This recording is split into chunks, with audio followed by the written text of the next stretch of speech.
अर्थात जो धन को दुरुपयोग करता हो उसे दुर्योधन कहा। दूसरे का धन को दुरुपयोग करने वाले को दुर्योधन। दुशासन, जो दूसरों पर शासन करने वाले हो दुशासन। और वहां पे पांडव भी थे, वहां पे पांडव भी थे, लेकिन पांडव प्यार करते थे भगवान से। और जीत किसकी हुई? जीत किसकी हुई? थोड़ा हाथ खड़े करके बोलेंगे, जीत किसकी हुई थी? पांडवों की। क्यों? हम सभी कथा सुन रहे हैं। आज परीक्षित अभिमन्यु का पुत्र थे। परीक्षित को परिवार का ही ज्ञान दे रहे हैं, इतिहास बता रहे हैं कि तेरे ही परिवार ने कोई विजय को प्राप्त किया, कोई विनाश की ओर गया। तो परीक्षित को समझ में आ रही है बातें, आ रही है कि नहीं? हम सभी परीक्षित के दिव्य अलौकिक स्थानों पर बैठ करके कथा सुन रहे हैं। क्या कर रहे हैं? दिव्य अलौकिक स्थानों पर बैठ करके कथा सुन रहे हैं। ऐसे परीक्षित को ज्ञान दिया जा रहा है। और उसी कुल में पांडव भी है और कौरव भी है। कौरव विपरीत बुद्धि वाले, इसलिए भगवान हम जैसों पांडवों को ज्ञान दिया जा रहा है। जहाँ सत्य का साथ है वहीं धर्म का वास। जहाँ धर्म का वास है वहीं विजय की आस, वहीं विजय की आस। कहा जहाँ सत्य का साथ है। भगवान हम सभी को सत्य का, जब सत्य होंगे तो भगवान साथ देंगे, जब झूठे होंगे तो भगवान साथ नहीं देंगे। तो दो सवाल है, जन चाहिए कि धन चाहिए? क्या चाहिए? जन कि धन? धन तो ऑलरेडी मिला हुआ ही है, वो तो आएगा, वो तो जाएगा। सारे दिन में ना जाने कितना आता है, कितना चला जाता है। और अब ये देखिए कि किसके लिए कितनी तैयारी किया जा रहा है। तो दुर्योधन अपने लिए तैयारी सिर्फ कर रहे हैं। किसका धन? अपने धन से संतुष्टि नहीं, दूसरे का धन को लेकर के संतुष्टि, पराये का धन। इसलिए दुर्योधन। परीक्षित को कहा जा रहा है, हे परीक्षित, कभी भी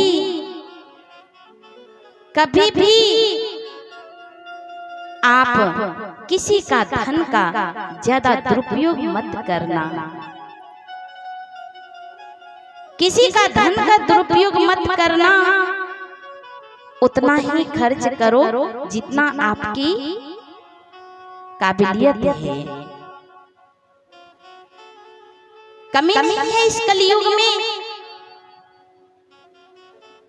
अंत का, खर्च का अंत का है कभी?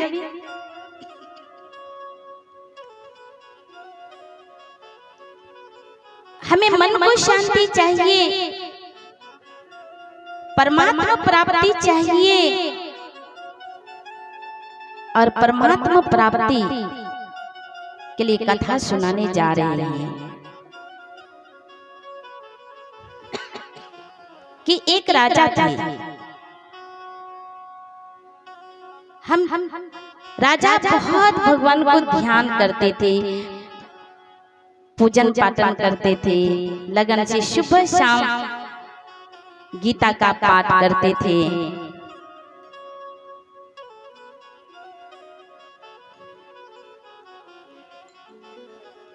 तो एक दिन भगवान प्रकट होते हैं। भगवान ने कहा, क्या तुम हमसे बहुत प्यार करते हो? कहा, हाँ प्रभु, आपसे हम बहुत प्यार करते हैं। कहा, ठीक है, यदि तुम मुझसे बहुत प्यार करते हो तो मैं एक पहाड़ पर रहूंगा और मैं समय तुझे देता हूँ। यदि तू समय पर पहुंच जाओगे तो मैं समझ जाऊंगा कि तुम मुझसे बहुत प्यार करते हो। कहा, ठीक है भगवान।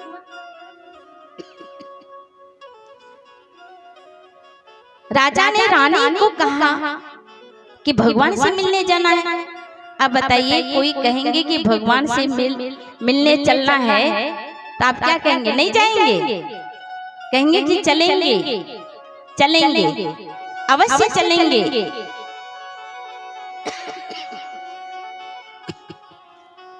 रानी ने प्रजा को बताया, प्रजा भी तैयार हुए। तो राजा, रानी, प्रजा सब चले भगवान से मिलने के लिए। चलते चलते चलते चलते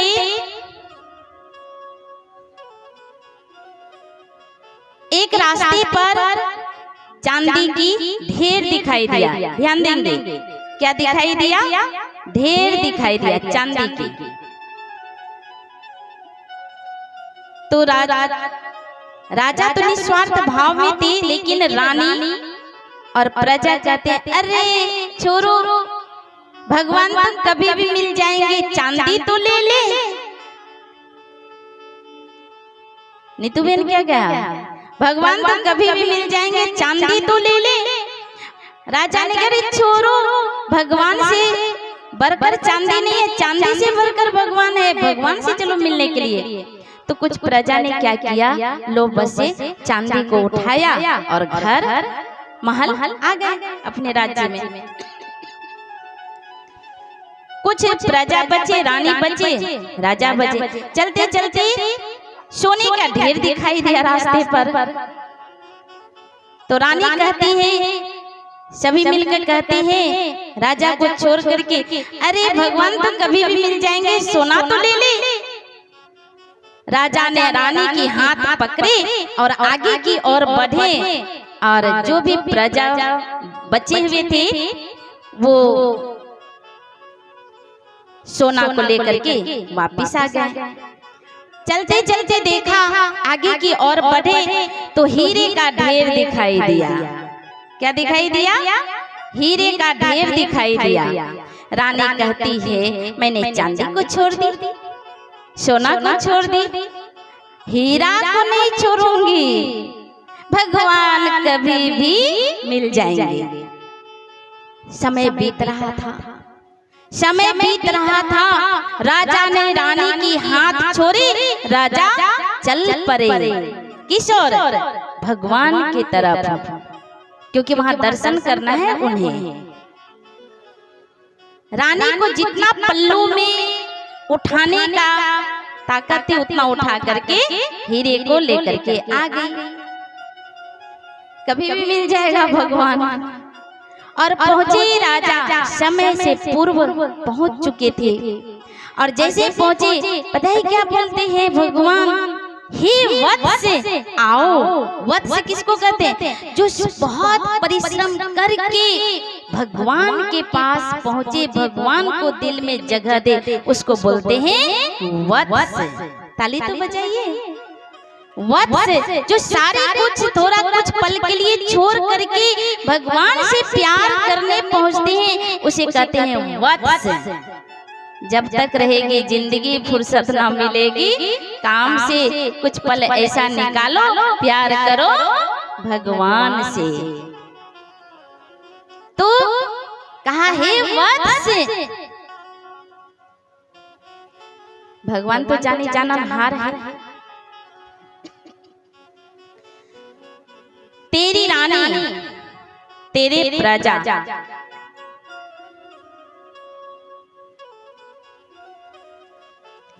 कहाँ रुक गए? कहा हे भगवान, चांदी, सोना और हीरे में लिप्त होकर के वापिस चले गए। चांदी, सोना और हीरे में लिप्त होकर के वापिस चले गए। तब भगवान ने एक राज की बात बताया, ध्यान दीजिएगा।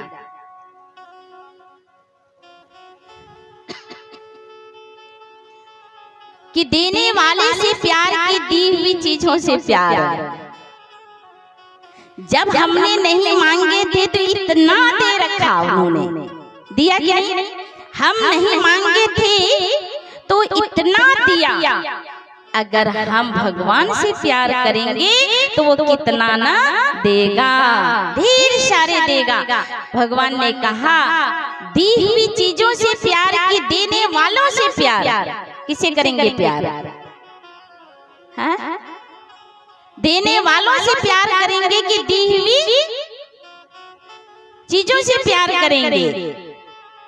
दी हुई संपत्तियों से प्यार, उन्हीं का दिया हुआ है उनसे प्यार है कि देने वालों से प्यार है कि दे रखा है उसी में हम दिन गुजार रहे हैं।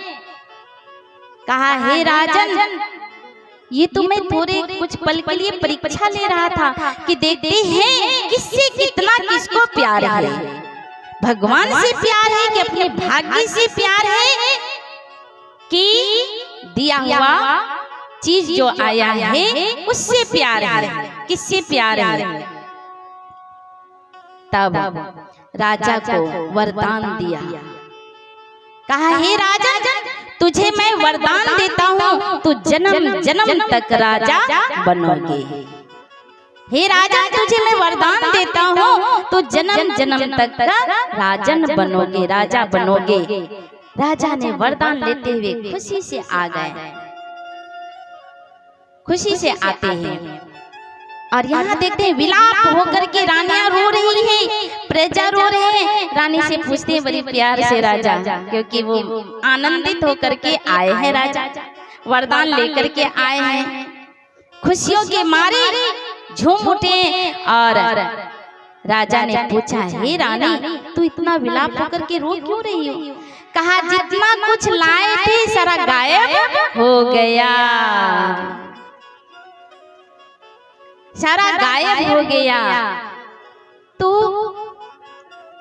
रानी पश्चाताप करती है कि दी हुई चीजों से हमने तो प्यार कर लिया, जिसने देने वाला था, जिसने दे रहा था, जो मिलन मना रहा था, मुलाकातें चाह रही थी हमसे कि मिलने आ जाए समय पर, और हम उससे बेमुख हो गए थोड़ी देर के लिए। मन का लोभ, लोभी मनुष्य नर कंगाल, नारायण की अस्तित्व को कंगाल बना दिया एक लोभ ने। हमारे अंदर जो नारायण के गुण है, नारी जैसी श्री लक्ष्मी के जो गुण है, और उसको खो करके कंगाल हो जाते हैं। और देने वाला दाता तो देता रहता है, जब उनकी शक्तियों को दुरुपयोग होता है लोभ के वश में, मोह के वश में, तो वो कभी भी मुट्ठी बांध सकता है। बांधेगा कि नहीं? बांध सकता है। और वरदान लेकर के भगवान के पास से आया और आकर के अपने जीवन को सुरक्षित किया। और ऐसे जीवन को सुरक्षित करने के लिए हम सभी पधारे हैं, पधारे हैं कि नहीं? और अभी हम उन दाता से कुछ ऐसी विनती करेंगे कि मुझे ऐसा ही बनाओ। कैसा? अपने जैसा।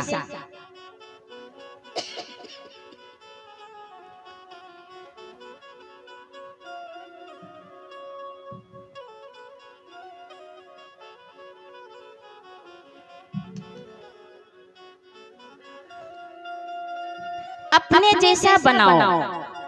हमारा अधिकार है उस पिता परमात्मा के साथ, है कि नहीं? अच्छा, जिनको अधिकार है वो जरा हाथ खड़े करेंगे कि उनके साथ हमारा अधिकार है लेने के लिए। तो आइए, हे प्रभु, यानी बाबा को हम प्रभु, यानी वो दया करने वाले हैं, वो सागर है, इसलिए हम प्रभु है, कितने ही कांटे पाँव में चुभे, पर फूल भी हो काटे ना कहीं।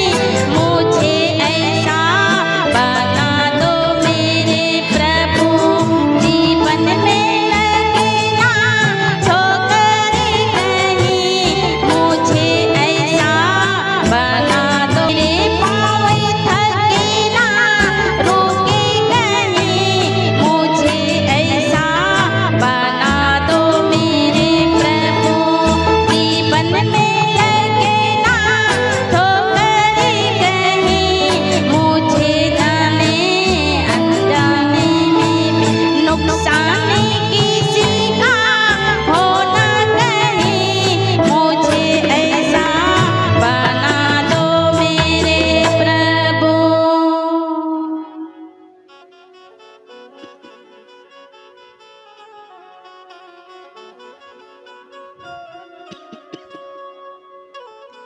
समझाया भगवान ने, समझाया भगवान ने, को क्रोध ना हो बलवान। ये तो है फल पापी का, यही न्याय का काम है, यही न्याय का काम है। परीक्षित को सुखदेव जी महाराज ने कहा कि भगवान ने एक राज की बात समझाया है कि क्रोध मत कर, क्रोध मत कर, और यही है पाप, और फल की अन्याय भगवान करता है। जब भगवान करता है तो उनको साक्षी रख करके और मन रूपी मंदिरों में परमात्मा को स्थान दे, और स्थान देने से पूर्व पहले परीक्षित सवाल करते हैं। परीक्षित ने कहा, हे महाराज, सुखदेव जी को कहा, हे महाराज, भगवान का स्वरूप क्या है? कैसे मैं याद करूं भगवान को? हम भगवान को याद तो करना चाहते हैं, पर मन भटक रहा है। परीक्षित को ज्ञान दिया और कहा, हे राजन, आप कर्म करते हो, और कर्म करते करते हम सभी भगवान को भूल गए हैं। तो आज मैं तुझे एक परिचय बताता हूँ। अब भगवान की ज्ञान देने जा रहे हैं ताकि बुद्धि शांत हो, और श्राप जो मिली थी तक्षक नाग की काटने की, क्योंकि मृत्यु से वो भयभीत थे राजन, तो ये तक्षक नाग की श्राप से तुम मुक्त होना है। मृत्यु तो होगी, पर मृत्यु कैसा हो तो उसके लिए कथा सुननी पड़ेगी, भगवान को याद करना पड़ेगा। तो भगवान को याद करने के लिए हमें आवश्यक है उनका परिचय का। एक बार की बात था, रावण जब श्री रामचंद्र जी लंका पर चढ़ाई कर रहे थे, करने से पहले भगवान को याद किया, और वो भगवान शिव की प्रतिमा की स्थापना किए, और जल चढ़ाते हुए परमात्मा पिता को याद किया श्री रामचंद्र जी ने। तब उनको शक्ति मिली कि हर पत्थर पर लिख दो श्री राम श्री राम, तो पत्थर हिलने लगा। रावण को पता चला किसे पता चला? रावण को पता चला कि श्री रामचंद्र जी ने पत्थर पर श्री राम नाम लिख रहे हैं और वो तो पुल बन जाएगा। तो उसने क्या किया? लंका में रावण भी याद करने लगे, हे राम हे राम हे राम। ध्यान दीजिएगा, लंका में मंदोदरी आकर के कहती है, मंदोदरी आकर के कहती है पति को, रावण को, कि आप जिस राम की पत्नी को आपने चुरा करके ले आए वो तो आपका दुश्मन है, और आप उसको याद फिर क्यों कर रहे हैं? मंदोदरी कहती है उसे आप याद क्यों कर रहे हैं? तब रावण ने कहा, तू जो समझती हो वो मैं नहीं करता हूँ। कहा क्या? तो कहा तेरे राम को मैं याद नहीं कर रहा हूँ, तेरे राम को मैं याद नहीं कर रहा हूँ, तो फिर किसे आप याद कर रहे हैं? तो रावण ने कहा, मैं उस राम को याद कर रहा हूँ जो निराकार ज्योति स्वरूप सर्वशक्तिमान है राम, उसे मैं याद कर रहा हूँ कि पत्थर पर श्री राम का नाम ना लिखा जाए और पत्थर हिले नहीं, पुल ना बने। मैं उस राम को याद कर रहा हूँ। तो राम 4 है।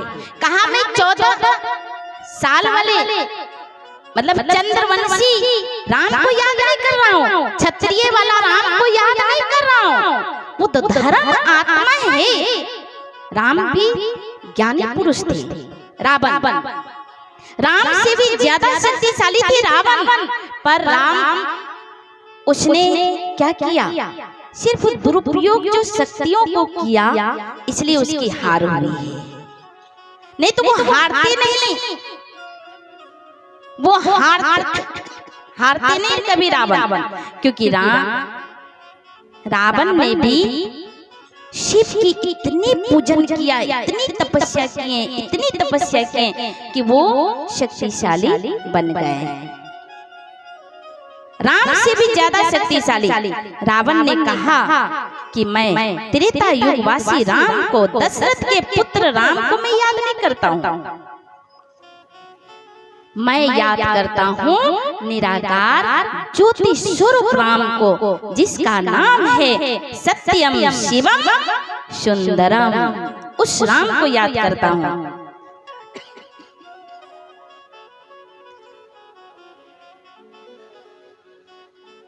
राम अब राम की जब बातें आती है तो समझ में आ जाती है स्पष्ट कि हम किस राम की ओर जा रहे हैं। तो आइए सुनते हैं। भाग्य को उदय करना है तो राम 4 होते हैं, 4 राम है। एक राम घर घर की लेटा, एक राम दशरथ की बेटा, एक राम जगत पसारा, एक राम जगत से न्यारा परमात्मा राम। एक राम घर घर की लेटा, आत्मा भी एक राम के स्वरूप में आता है। आत्मा अजर अमर अविनाशी है, सात्विक है। ये राम आत्मा भी एक राम के स्वरूप में है, ज्योति जो मरता नहीं है, जलता नहीं है। आत्मा कभी मरती जलती है नहीं।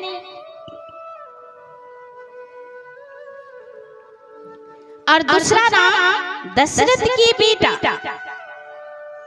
10 जोर रथ, ध्यान देंगे सभी, 10 जोर रथ, 10 मना इंद्रियां। हमारे शरीर में कितनी इंद्रियां हैं? 10। और रथ, ये 10 इंद्रियों को चलाने वाली ये रथ है, ये शरीर रथ है और रथवान है आत्मा, पॉइंट बिंदु। तो ये दशरथ के पुत्र राम 14 कला वाले, राम राजा राम प्रजा राम साहूकार है, जिए नगरी जिए दाता धर्म की उपकार है। इस राम की भी महिमा है, धर्म वाली राम की भी महिमा है। आज जब हम अच्छे धर्म करते हैं, अच्छे कर्म करते हैं, तो क्या उन्हें महिमा होगी? होगी कि नहीं? होगी कि नहीं? जो समझते होगी वो जरा हाथ खड़े करेंगे। धर्म कर्म अगर सही हो तो धर्म आत्मा है। तो वो धर्म आत्मा थे कौन? श्री रामचंद्र जी, दशरथ की बेटा राम। अरे तीसरा राम है जगत पसारा। तीसरा राम जगत पसारा। जगत में भी किसी बच्चों का नाम रखते हैं ना, रामेश्वर, रामचंद्र रखते हैं कि नहीं? जगत में भी उनका नाम पसर गया है। और एक राम है जगत से न्यारा परमात्मा राम, और उस राम का सत्य नाम है सदा शिव। सभी हाथ उठा करके क्या कहेंगे? सदा शिव। शिव अर्थात कल्याणकारी, जगत से न्यारा, निराकार। निराकार अर्थात जैसे गणित में बिंदु का माप कुछ नहीं होता है, गणित में बिंदु का माप नहीं होता है। जिसको मापा तोला ना जा सके उसे हम लोग क्या कहते हैं? निराकार, पॉइंट। और बिंदु का ही सबसे ज्यादा महत्व होता है। तो अक्षर है साकार, शरीर है साकार, लेकिन बिंदु है निराकार। इसलिए परमात्मा शिव का रूप है निराकार अर्थात ज्योति। उसको माप भी नहीं सकते, तौल भी नहीं सकते। वो सर्व का दाता है, वो सर्व का कल्याणकारी है। कुरुक्षेत्र में ज्ञान दिया भगवान ने, ज्ञान दिया भगवान ने कुरुक्षेत्र का, कुरु क्षेत्र और क्षेत्रज्ञ का।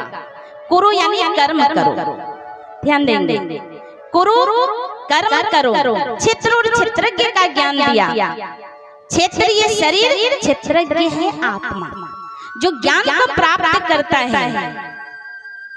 और इस शरीर का ज्ञान देते हुए क्षेत्रज्ञ के ऊपर ध्यान खिंचवाया कि क्षेत्रज्ञ जो कि नॉलेज फुल है, जो शांत रहने वाली है, जिसका स्वधर्म शांति है, वो है आत्मा। स्वधर्म शांत स्वरूप, और शांति जब स्वधर्म हो सकता है तो परमात्मा उसका पिता क्यों नहीं हो सकता है? हो सकता है कि नहीं? तो स्वधर्म का पिता परमात्मा शांति का सागर। अगर हम शांत स्वरूप हैं, शांति हमारा धर्म है और हम चाहते हैं शांति, तो क्यों ना शांति सागर से मुलाकातें होगी, तभी तो शांति आ सकती है। जैसों का तैसा होगा कि नहीं? तो हमें क्या चाहिए? शांति चाहिए, चाहिए कि नहीं? तो परमात्मा को पिता समझ करके याद करना ही शांति है। तो वो आत्मा का पिता है परमात्मा सदा शिव, और रूप है उनका ज्योति बिंदु, और महिमा है सागर को स्याही बनाया जाए, जंगल को कलम बनाया जाए, धरती को कागज बनाया जाए, और साक्षात्कार सरस्वती विद्या की देवी अपने हाथों से उसकी महिमा लिखे, तो भी उसका महिमा का अंत नहीं हो सकता है। किसकी महिमा का? सागर का, परमात्मा शिव की महिमा। सागर से तुलना की गई है उनकी महिमा। ज्ञान के सागर, प्रेम का सागर, शक्ति का सागर, आनंद का सागर। कथा सुनाते हुए बहुत अच्छी बातों से समझाया उसे। कहा देखो, कई लोग कई प्रकार से भगवान को ध्यान करते हैं, लेकिन प्राप्ति नहीं हो पा रही है, क्योंकि हम अनभिज्ञ हैं। अनभिज्ञ रूप से हम याद करते, इसलिए प्राप्ति नहीं हो पा रही है। 5 अंधे थे, 5 अंधे थे, और अंधों का टीचर थे, और उसे कैसे पढ़ाना था? तो उसने एक हाथी को सामने रखा, हाथी को सामने रखा। तो 5 अंधों को कहा तू हाथी को स्पर्श करके बता देना कि हाथी कैसा है, हाथी कैसा है। तो पहले अंधे ने पीठ को स्पर्श किया, पेट को स्पर्श किया। तो पहले अंधों ने कहा हाथी जो है ना दीवार की जैसा है, हाथी कैसा है, दीवार की जैसा है। दूसरे अंधों ने पांव को स्पर्श किया तो कहा हाथी जो है ना खंभे की जैसा है। और तीसरे अंधों ने पूंछ को स्पर्श किया तो कहा हाथी का पूंछ जो है ना कैसा है, रस्सी की जैसा है। और पूंछ को सूर को स्पर्श किया तो कहा हाथी का सूर जो है सर्प की जैसा है। और कान को स्पर्श किया 5वें अंधे ने तो कहा हाथी का कान तो कैसा है, सूप की जैसा है। अब हाथी वल्ली हाथी है तो ना तो हाथी पीठ दीवार है, ना तो हाथी खंभा है, ना तो हाथी रस्सी है, ना तो हाथी सूर है, ना तो हाथी सूप है। हाथी तो हाथी है। उसी प्रकार जब हम भगवान को याद करते हैं तो भगवान को किसी ने ईश्वर कह करके याद किया, किसी ने भगवान समझ करके याद किया, किसी ने प्रभु समझ करके याद किया। परंतु कर्तव्यवाचक नाम है और कर्तव्य के अनुसार से याद करना जरूरी है। परंतु सही तरीका से अगर याद करते हैं तो हमारा जीवन सफल होता है। तो पांडव की तरह और इसी में अनभिज्ञ हो गए हैं। पांडवों का प्यार था भगवान के साथ, पांडवों का प्यार था भगवान के साथ। तो एक दिन भगवान से पूछा पांडवों ने कि हे भगवान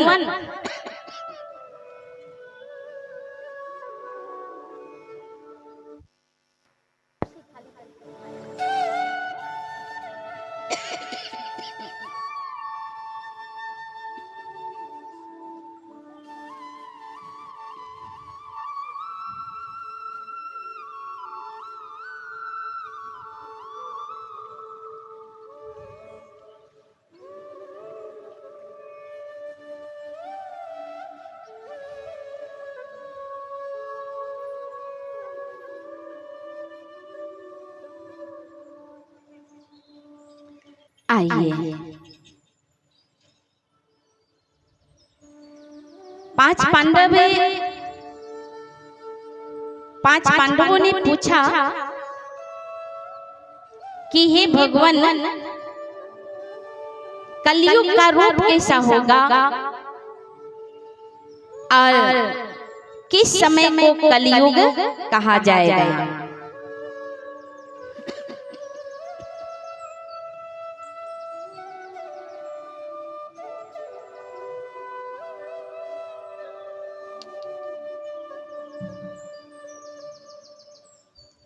किस समय को कलयुग कहा जाएगा। भगवान ने कहा पांडवों को जाओ रास्ता तय करो और जो रास्ते पर तुझे दृश्य दिखाई देगा वो आकर के मुझे बताना। तो 5 पांडव निकल पड़े। चलते चलते युधिष्ठिर ने क्या देखा, युधिष्ठिर ने देखा एक बड़ा सा पहाड़ है, पहाड़ पर से बड़ी सी पत्थर टूटते हुए नीचे आ रहा है। बड़े बड़े पेड़ पौधे रोक नहीं पा रहा है और एक छोटा सा तिनका, एक छोटा सा तिनका, एक छोटा सा पौधा ने रोक डाला। जैसे स्पर्श हुआ रुक गया। आश्चर्य लगा। फिर वो युधिष्ठिर आकर के कहा कि हे भगवान, मैंने आश्चर्यजनक बातें देखा कि बड़ी सी पहाड़ टूट करके नीचे, पत्थर टूट करके नीचे आ रहा है और कोई रोक नहीं पाया। बड़ी बड़ी पेड़ पौधा, एक छोटा सा पौधा ने रोक डाला। कहा कि जब कलयुग आएगा, जब कलयुग आएगा तो जब आप धर्म की राह पर चलने के लिए शुरू करोगे तो आपके छोटे छोटे पेड़ पौधा रोकेगा। तो वो पेड़ पौधा कौन? मोह से बंधी हुई पुत्र और मोह से बंधी हुई धन, ये रोक डालेगा। वो धर्म की राह पर जिस दिन देखना जाने नहीं देगा तो समझ जाना घोर कलयुग आ गया है। और अर्जुन ने क्या देखा? अर्जुन ने क्या देखा कि एक पक्षी है, एक पक्षी है, उसके पीठ पर वेद शास्त्र है, उसके पीठ पर वेद शास्त्र है और वो खा रहा है मांस, वो खा रहा है मांस। आश्चर्य लगेगा कि नहीं? कुरान है, बाइबल है, धनपद है, गीता है, सब पीठ पर है, लेकिन वो खा रहा है मांस।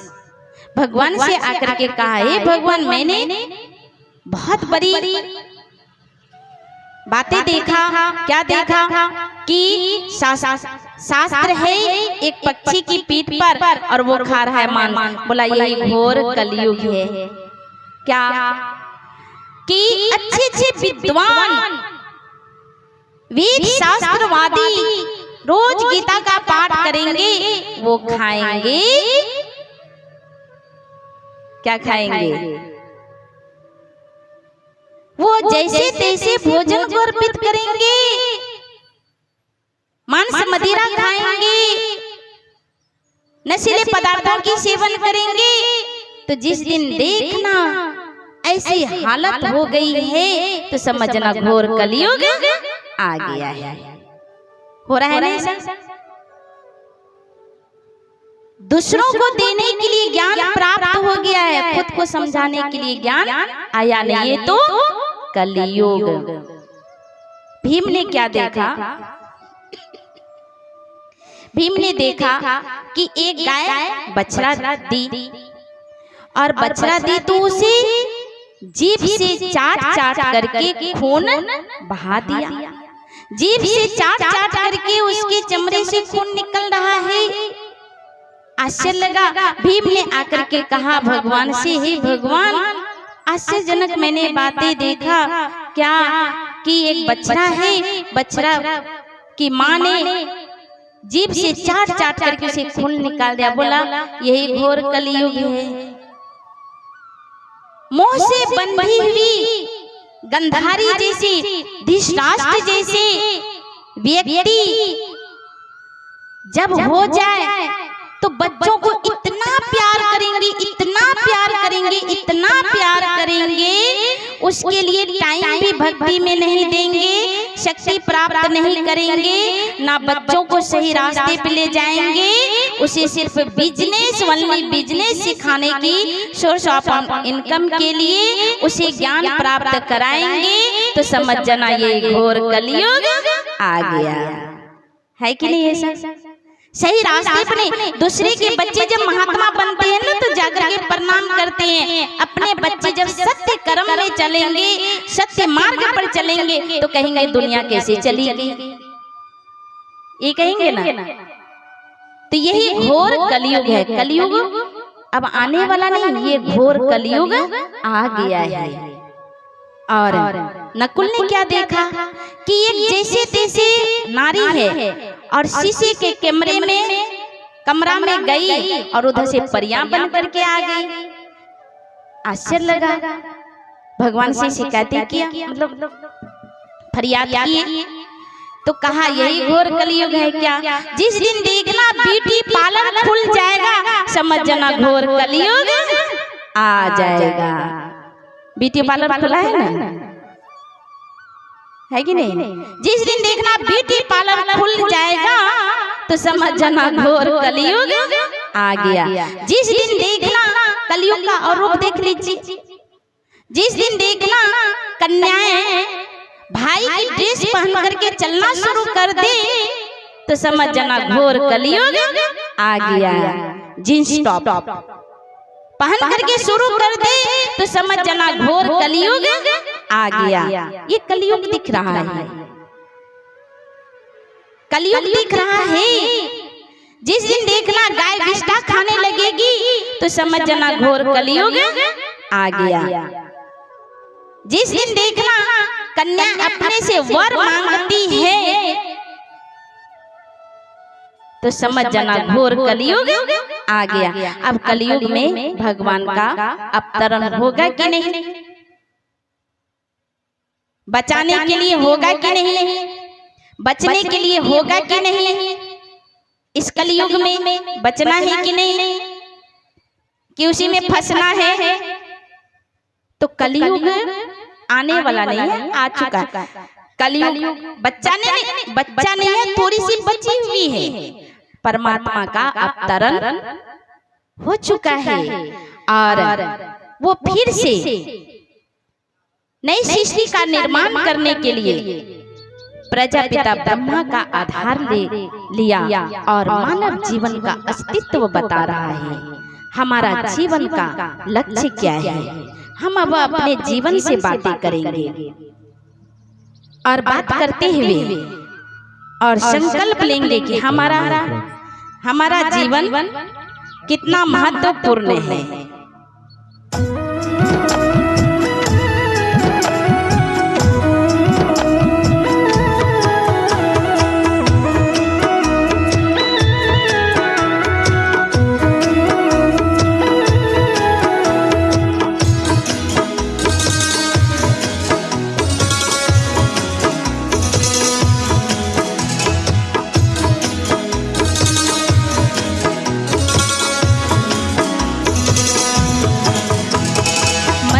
जन्म अनमोल रे, इसे मिट्टी में मत घोल रे। अब जो मिला है फिर न मिलेगा, कभी नहीं कभी नहीं कभी नहीं रे। बुलबुल पानी का मत कर जोर जवानी का, तू है बुलबुल पानी का मत कर जोर जवानी का। संभल संभल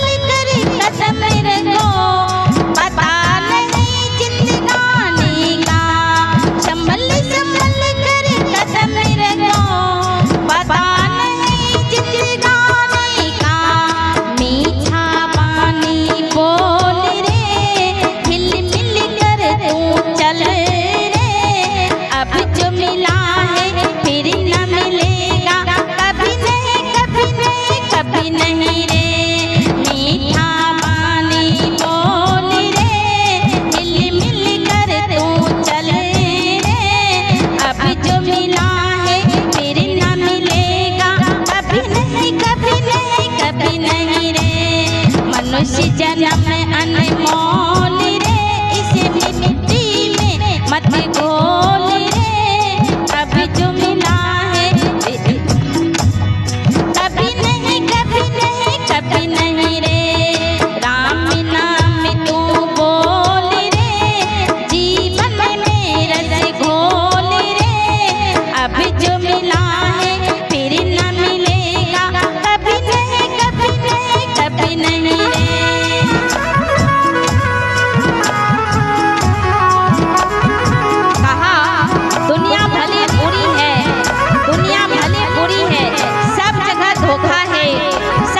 धोखा है, हम अच्छे बने, हमें किसने रोका है, हमें किसने रोका है, किसी ने नहीं रोका है। इसलिए इस जीवन का महत्व को देखते हुए मिट्टी में कभी भी रोल नहीं करना है। मतलब का संसार है, इसका नहीं इतवार है। मतलब का संसार है,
दया धर्म जब जब घटे,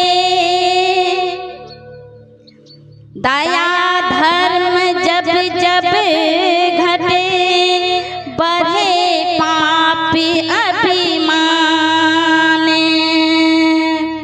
तब तब जग में जन्म ले, जग पालक भगवान, जग पालक भगवान।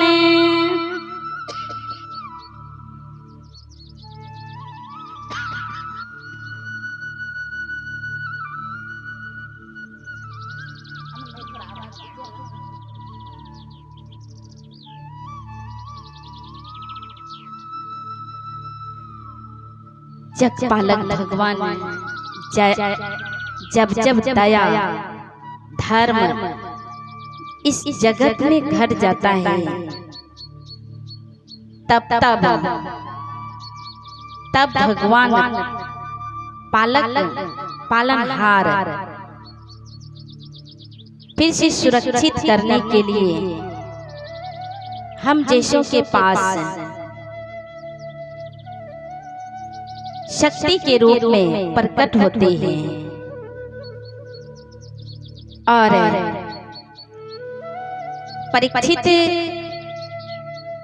को जो तक्षक नाग की काटने की शराब मिली थी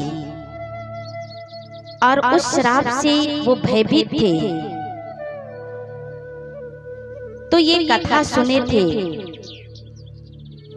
तब सुखदेव जी महाराज ने कथा प्रारंभ किया था, हमने कल भी श्रवण किया था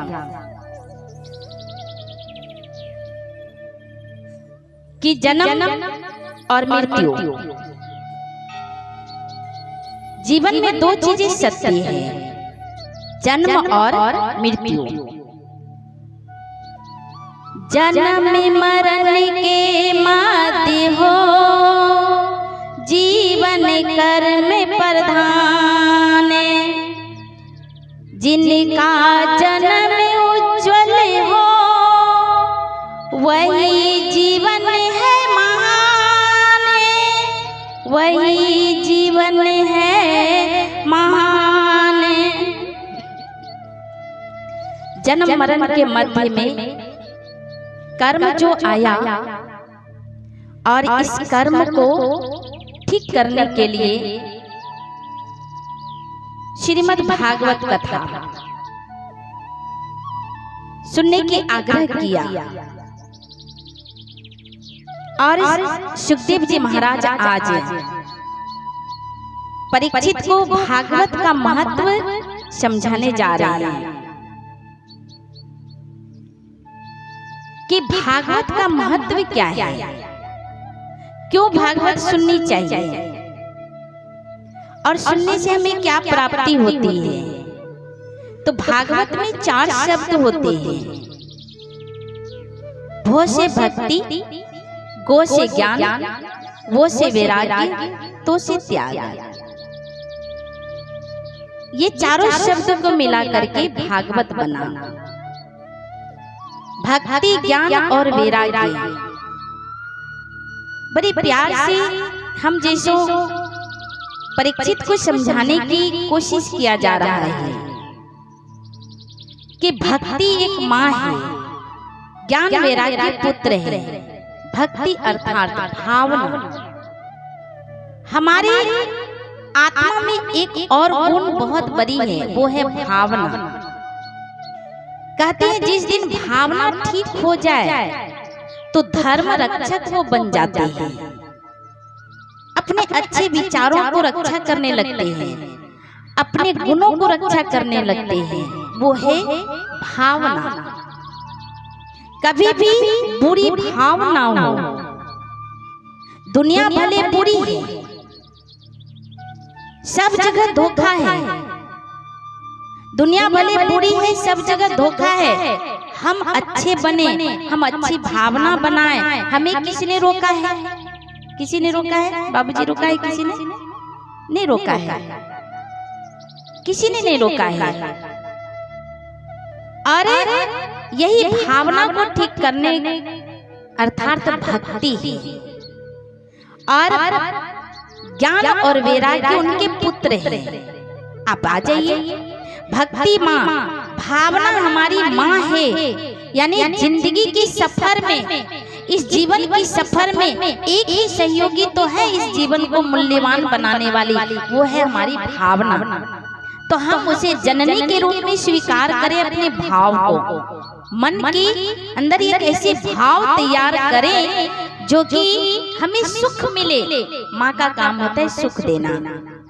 हमारा मन ठीक हो पर भावना ठीक न हो। भावना बड़ी सूक्ष्म होता है, भावना दिखाई नहीं देता है, मन पे प्रकट होता है वही भाव, तब चेहरों पर आ जाता है। इसलिए भावना विभोर होता है। और ज्ञान और वैराग्य पुत्र है। भक्ति माँ, एक दिन की बात था, भक्ति माँ रो रही है। भक्ति माँ रो रही है किस लिए? ज्ञान और वैराग्य बुजुर्ग हो गया है और माँ जवान दिख रही है। वहां नारद जी पहुंचे। नारद जी ने कहा, हे भक्ति माँ आप क्यों रो रही हो? कहा कि इसलिए मैं रो रही हूँ कि ज्ञान और वैराग्य मेरा पुत्र है, वो बुजुर्ग हो गया, वो बुजुर्ग हो गया और हम जवान दिख रहे हैं, इसलिए मैं रो रही हूँ। तब नारद जी ने एक उपदेश दिया। कहा, हे माँ आप ना भागवत सुनो और ज्ञान और वैराग्य को किसी तरह से भागवत में ले जाइए और वहां पे सुला दीजिए और कथा सुनाने की कोशिश कीजिए, कोशिश कीजिए। तब भक्ति माँ ने तैयार किया, व्यास गति तैयार किए, वहां व्यासपीठ तैयार हुआ और वहां पे आए भागवत कथा करने वाले और भागवत शुरू हुआ। पहले आरती हुआ, आरती जैसे हुआ तो भगवान प्रकट होते हैं। जब आरती होती है ना तो भगवान उसमें प्रकट होते हैं। ओसे आचरण, हम आचरण को ठीक करते हैं। पहले आरती का महत्व है, ओसे आचरण, आचरण को हम ठीक करें तो हमारा जीवन को सहयोग मिलता है। रोज से हमारे अंदर रंग आ जाए तो वो जो प्रकाश का रंग कैसा है? सुनहरा रंग है ना। आरती जब लगाते हैं तो उसका रंग कैसा है? सुनहरा। तो वो सुनहरा रंग बहुत काम आता है। और तो से त्याग, जैसे हम आरती लेते हैं आचरण ठीक होता है और रंग लालिमा हमारे ऊपर प्रकाश के रूप में आता है अग्नि की, और फिर त्याग होने लगता है अपने आप बुराइयों का। तालियों के साथ सम्मान कर लीजिए। तो पहले आरती के साथ सम्मान कराया भागवत को और फिर उसी कथा पहला दिन का सुनने को अवसर मिला। जैसे उसके कानों में गया, ज्ञान और वैराग्य के कानों में गया तो उसका कान से श्रवण जैसे किया तो वो धीरे धीरे वो प्रयास किया बैठने की, उसी के अंदर एनर्जी आने लगा, ताकत आने लगा, तो वो धीरे धीरे प्रयास करने लगे बैठने की। तो कथा सुनने लगे। ज्ञान को ज्ञान नहीं होने के कारण इसलिए जिद्द बन जाता है। ज्ञान क्या बन जाता है? जिद्द बन जाता है। जब ज्ञान को ज्ञान नहीं होता है तो उसे दुरुपयोग होने लगता है, तो वो जिद्द बन करके सामने रहता है। और कैसी जिद्द? ऐसी जिद्द कि हमारे पास ढेर सारे नॉलेज है और जिद्द में अहंकार आ जाता है। ज्ञान है पर ज्ञान को ज्ञान नहीं होने के कारण उस ज्ञान में अहंकार आ जाता है। आखिर कोई ना कोई यूज तो करेगा ना ज्ञान को, करेगा कि नहीं? जबकि ज्ञान का अर्थ होता है परिभाषा। हमारा जीवन से वो अस्तित्व निकलनी चाहिए, वो परिभाषा होनी चाहिए। कोई देखते ही पहचान ले कि ये ज्ञानी पुरुष है और इसके अंदर बहुत बड़ी शक्तियां हैं, ये पहचान ले तो वो ज्ञान है। तो आज ज्ञान तो है, लेकिन ज्ञान को ज्ञान ना होने के कारण वो जिद्द बन जाता है और उसमें आ गया है कंकर के रूप में फेंकता है अहंकार। मुझे कोई झुका सकता है क्या? ये अहंकार है कि नहीं? मुझे कोई, मैं किसी से कम हूँ क्या? अहंकार। जबकि ज्ञान कहता है तो बिल्कुल नम्र हो जाओ। और ज्ञान जिसके पास सात्विक ज्ञान है ना, तो उसका हड्डी भी नम्र होगा, उम्र भी बढ़ेगी, तो ज्ञान है। ज्ञान में तीन ऑटोमेटिक आपके अंदर आ जाएगा, 3 लक्षण दिखाई देगा। आपका कर्म, जिसके पास ज्ञान है और वैराग्य है तो उसका 3 लक्षण है। ध्यान दीजिएगा सभी, 3 लक्षण। एक तो दिमाग ठंडा, ध्यान दीजिएगा, क्या? दिमाग ठंडा, दिमाग ठंडा, पेट नरम, पांव गरम, ये है योगी जीवन का कर्म, है ना? दिमाग ठंडा, पेट नरम, पांव गरम, ये है योगी जीवन का कर्म। अगर गैस बनता है, सख्त है पेट, तो हम तब जिद्द वाला सोच चला रहे हैं, क्योंकि मानसिकता से हमारा हार्मोन्स काम करता है कि नहीं? हमारे अंदर जितने भी हार्मोन्स है बॉडी का, वो सारे हार्मोन्स हमारी सोच के ऊपर काम करता है। और जैसा हम सोचेंगे, जैसे हमारी भावना होगी, वैसा शरीर पर उसका असर पड़ेगा। क्योंकि शरीर भी मेरा नहीं है, किसी और का दिया हुआ है। ये शरीर 5 तत्वों से बना पड़ा है, अग्नि, आकाश, पृथ्वी, जल, वायु।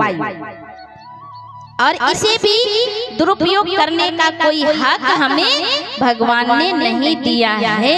इसलिए अपने मन की गति को पहले सरल करें, मन की गति को सरल करें। तो ये ज्ञान जैसे सुना भागवत में, तो वो उठ करके बैठ गए और फिर धीरे धीरे अपने अंदर की आलस्य, अलविलापन, क्रोध, द्वेष, घृणा, नफरत की त्याग होने लगा। पुत्र के पास से वो त्याग होने लगा। जैसे होने लगा तो वो धीरे धीरे 7वां दिन जैसे ही पूरा हुआ तो वो खुद वो सारे धर्म का काम करने लगा और फिर भगवान को प्यार से याद करने लगा। उसका जीवन कैसा बन गया? मूल्यवान जीवन बन गया। जो मिट्टी में रोल रहा था और वही मिट्टी से कहाँ आ गया? हीरे में आ गया उसका जीवन का एक महत्व बन गया। और ये कहाँ से हुआ? हमारी ही ज्ञान से। हमारे पास वो ज्ञान है और उस ज्ञान को परमात्मा के साथ कनेक्शन जोड़ करके और ज्ञान को सुरक्षित करना है। कथा सुनाते हुए कहा, जीवन को रक्षा करो। जिस दिन खुद के जीवन को रक्षा कर लेंगे, थोड़ी भी अहंकार ना आए, थोड़ी भी ईर्ष्या ना आए, थोड़ी भी लोभ ना आए, तो वो जीवन को भगवान पसंद करते हैं। ऐसे जीवन को भगवान स्वीकार करते हैं। ठीक है, ऐसे जीवन को। और पता है वो कहीं भी जाएंगे तो उनके शक्तियों से हर कार्य बनने लगता है। और ये अधिकार हमें प्राप्त होनी चाहिए, हमें प्राप्त होनी चाहिए। एक व्यक्ति थे, बड़ी गरीब थे। उसने कहा, हे भगवान, आपने सामने वाले को अमीर बना दिया, मुझे गरीब क्यों रखा? आप लोग भी बोलते हैं क्या? पीछे वाले से सामने वाले जेठानी देवरानी आगे बढ़ गए, हम गरीब क्यों रहे? सामने वाले अमीर बन गए, भगवान हमको गरीब नहीं आपने रखा है। एक दिन भगवान प्रकट हुए। भगवान ने कहा, तुम जो कह रहे हो वो कहना बंद कर। कहा, भगवान आपने सामने वाले को अमीर कर दिया, मुझे गरीब ही रखा। बोला कि ऑलरेडी तुझे मैं दे चुका हूँ, जितना तेरे अंदर कैपेसिटी है ना उतना मैं दे चुका हूँ, तो मांगो मत। कहा हे भगवान थोड़ा सा धन और दे दीजिए, हम भी अमीर बन जाएं। तो सामने वाले को भी भगवान ने क्या किया, गरीब बना दिया। क्या किया, गरीब बना दिया। और दोनों को एक एक फूल की डाली दिया, दोनों की एक फूल की डाली दिया। कहा जाओ इसे तुम अपने जीवन को चलाना। तो दोनों मार्केट के और फूल बेच करके आए। दोनों ने 2-2 का फूल बेचे। जो पहले से गरीब था उसने भी 2000 कमाया, जो जिसको गरीब बनाया गया था उसने भी 2000 कमाया। तो जो पहले से गरीब थे वो 2000 लेकर के आए, तो राशन पानी लाए, मस्ती से खाए पिए सोए। और जिसको गरीब बनाया गया था उसने भी 2000 कमाया, तो उसने क्या किया, 200 रुपये उसमें से भगवान के भंडारी में रख दिए, खाते में रख दिए। 1800 बचे थे, एक फूल की डाली और खरीद लेते हैं, और जो पैसे बचता है तो फिर वो राशन पानी लाते हैं। दूसरे दिन क्या हुआ कि इसके पास 2 डाली फूल हुआ, इसके पास एक ही डाली फूल हुआ। तो फिर इसने बेचने के लिए गया, तो वहां पे क्या किया, इसने 4000 कमाया, इसने 2000 कमाया। फिर क्या किया, राशन पानी लाया, खाया पिया, मस्त रहा। और इसने क्या किया, 4000 जो कमाया 400 रुपया भगवान के खाते में दिया, भगवान के खाते में दे दिया 400 रुपये। और एक फूल की डाली खरीदा, राशन पानी लिया, कुछ पैसे बच्चों की पढ़ाई लिखाई के लिए रख दिया। और इस तरह से करते करते क्या हुए, जिसको गरीब बनाया गया था वो फिर से अमीर बन गए। ताली तो बजाइए कम से कम।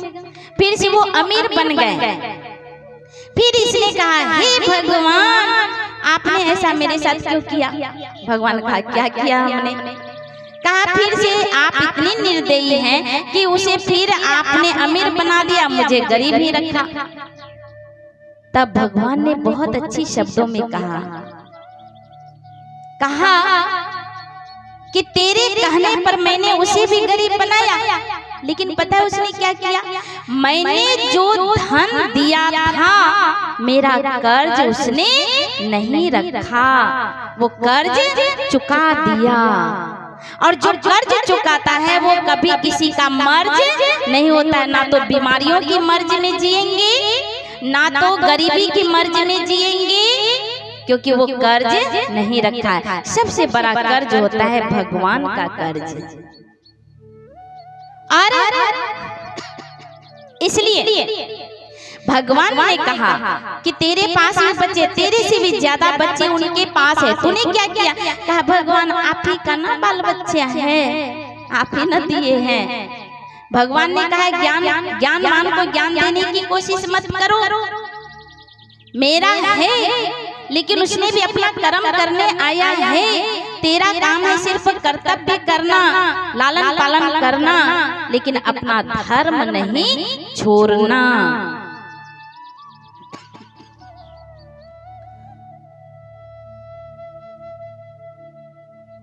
और वो फिर से साहूकार बन जाते हैं, क्योंकि उसने जो हमारी आत्माओं को परवरिश करके अच्छी शिक्षाएं दे करके भेजे हैं पृथ्वी पर। और ये तन जो मिला है माँ के गर्भ से मिला है, तन भी 5 तत्वों का बना हुआ है, तन भी मेरा नहीं है। तो जो धन मिला है ये हमारे ही पुण्य के प्रताप से आ रहा है। यदि चला जाता है तो पाप के प्रताप से जाता है, याद रखिए। तो किसी का कर्ज नहीं रखना है, इसलिए दान कहा गया।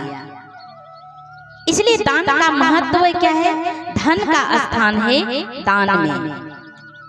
इसलिए दान करने के लिए कहा। तो परम पिता परमात्मा हम सभी का जीवन का रक्षक है और सुरक्षित करते हैं। ऐसे जीवन को रक्षा करने वाले परमात्मा पिता के लिए हम सभी पहले प्रार्थना करेंगे। एक बार नुमा शाम का समय है, हम सभी पहले एक बार खड़े हो जाएंगे। पहले अभी शाम का समय आ चुका है और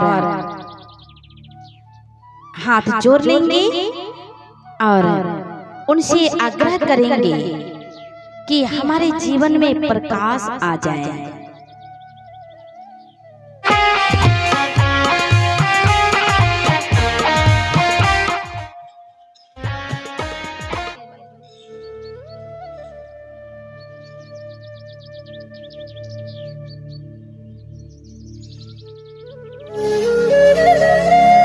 सभी ध्यान करते हुए अभी इस समय को ब्रह्म मुहूर्त का समय कहा गया है, ऐसा महसूस करेंगे। परम पिता परमात्मा ज्योति स्वरूप हमारे सामने प्रकट हो रहे हैं और हमारे जीवन को प्रकाशमय बना रहे हैं। सारे जन्मों का पाप नाश कर रहे हैं, इस जन्म को सुरक्षित कर रहे हैं और पवित्र बना रहे हैं। हम उसके संगत हैं। हे प्रभु आनंद दाता ज्ञान हमको दीजिए। प्रभु आनंद दाता ज्ञान हमको दीजिए। शीघ्र सारे दूर गुनों को दूर हमसे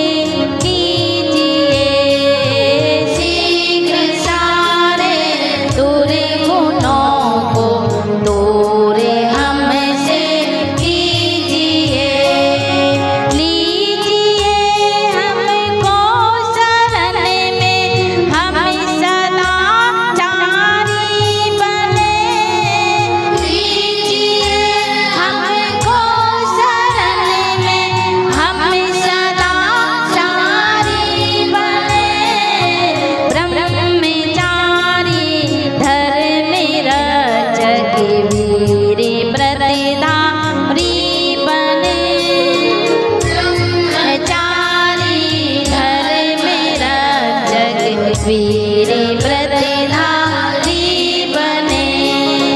हे प्रभु आनंद दाता ज्ञान हमको दीजिए। हे प्रभु आनंद दाता ज्ञान हमको दीजिए। निंदा किसी की हम किसी से भूल कर भी ना करें। किसी की हम किसी से भूल कर भी ना करें। ईर्ष्या कभी भी हम किसी से